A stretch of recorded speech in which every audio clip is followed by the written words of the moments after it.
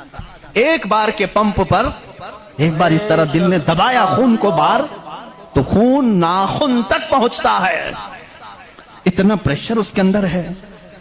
امریکہ کی ایک لیبارٹری میں ایک پاکستانی عالم دین گئے تھے، ریڈیالوجی بھی غالباً کچھ ہے جس میں آوازیں سننے کا آلہ ہوتا ہے، ایک مشین ہوتی ہے جسم کے اندر حرکت کرنے والی ہر آواز کو اس میں سنا جا سکتا ہے۔ ہم تو یہاں ہاتھ رکھتے ہیں تو دھک دھک دھک کی آواز آتی ہے، تو انہوں نے کہا ہم آپ کو اس سے سناتے ہیں۔ ایئر فون لگائے گئے، بڑی بڑی مشینیں تھی، ہلکی سی بھی وہاں پر ہوا بھی آتی تو اس کی زور آواز آتی ہے۔ وہ ایک لیب ہے، یہ عالم دین کہتے ہیں میں نے سنا دل کی آواز، میں نے پوچھا اس ڈاکٹر سے کہ آپ کے ہاں ہر آواز کا نام لکھا گیا ہے، دل جو آواز کرتا ہے اس کا کیا نام ہے آپ کے یہاں؟ کہتے ہیں دل جو ہے لپ لپ لپ لپ یہ آواز کرتا ہے، سائنس میں یہ لکھا گیا ہے۔ وہ مسکرا ہے، کہا تھوڑی سی خطا ہو گئی، بلکہ دل کہتا ہے رب رب رب رب۔ ہر انسان کا دل جو دھڑکنے کی آواز آتی ہے مشینوں سے انہوں نے خود سنا۔ ہاں ہو سکتا ہے کچھ توتلے لوگ ہوتے ہیں را کو لا کہہ جاتے ہیں، ہو سکتا ہے تمہیں لپ لپ لپ سنائی دیا ہو، مگر میرا ایمان یہ کہتا ہے ہر دل رب رب رب ہی کہتا ہے۔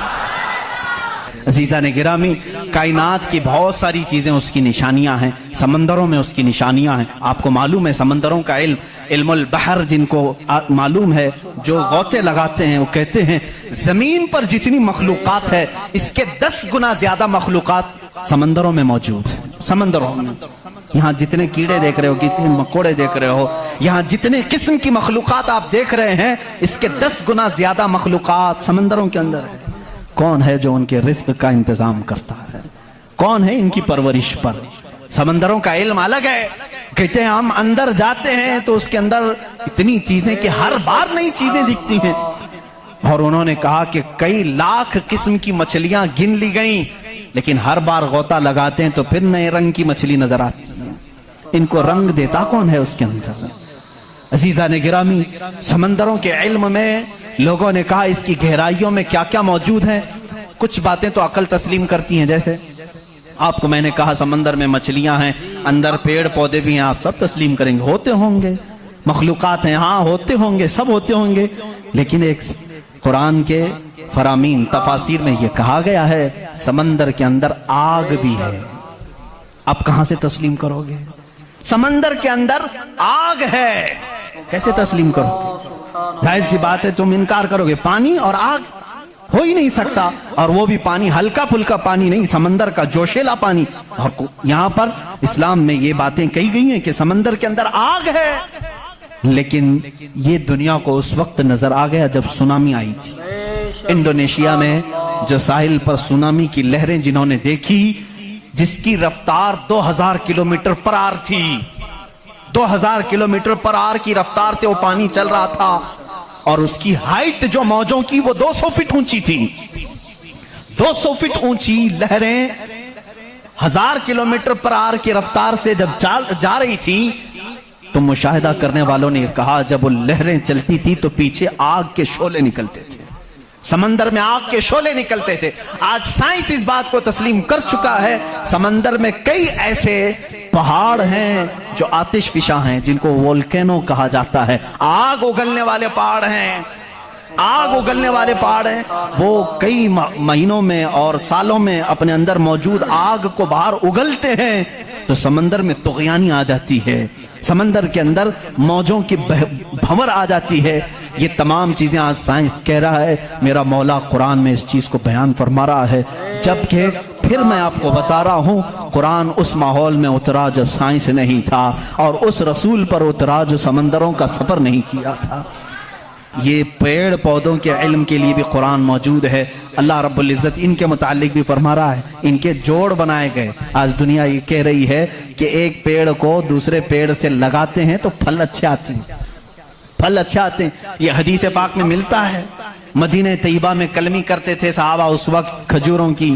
عزیزان گرامی، مفتی سلمان اظہری صاحب کا بیان اچھا لگا ہو تو لائک کریں، شیئر کریں، چینل کو سبسکرائب کریں. ایسے ہی بیانات سننے کے لیے چینل کو فالو کریں. چلیے نعت پاک کی چند اشعار سماعت کرتے ہیں. درود پاک پڑھ لیجیے. اللہم صلی علی سیدنا و شفیعنا و حبیبنا و کریمنا و ملجانا و مأوانا محمد صلی اللہ تعالی علیہ وآلہ وسلم. جو یاد مصطفیٰ سے دل کو بہلایا نہیں کرتے،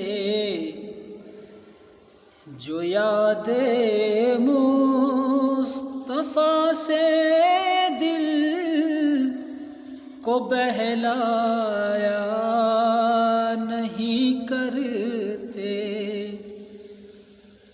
جو یاد مصطفیٰ سے دل کو بہلایا نہیں کرتے، حقیقت میں وہ لطف زندگی پایا نہیں کرتے، حقیقت میں وہ لطف زندگی پایا نہیں کرتے، جو یاد مصطفیٰ سے دل کو بہلایا نہیں کرتے. بیان اچھا لگا ہو، نعت پاک اچھی لگی ہو تو چینل کو ضرور سبسکرائب کریں اور ایسے ہی بیانات سننے کے لیے